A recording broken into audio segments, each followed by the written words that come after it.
If your Konica Minolta I-Series has a finisher on it, you can staple online. You could also have an optional 3-hole punch or maybe a booklet finisher if you had that option on there. But when you walk up to the machine, and let's say I forgot to staple this, you can actually do what they call post stapling. So you can just put your what you want stapled in this slot here, little blue light, put it on there, and it'll automatically staple it. So it's certainly nice, little post bonus stapler. So now we're going to do online stapling. To do online stapling, you can come over here and hit the finishing button.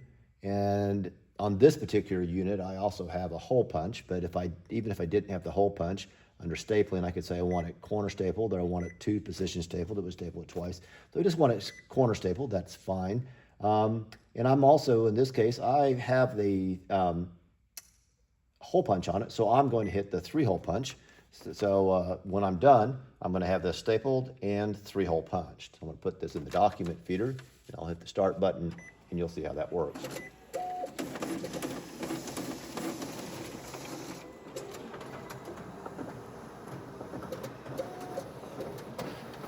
So out are going to come my completed sets. They're going to be stapled, and they're going to be 3-hole punched.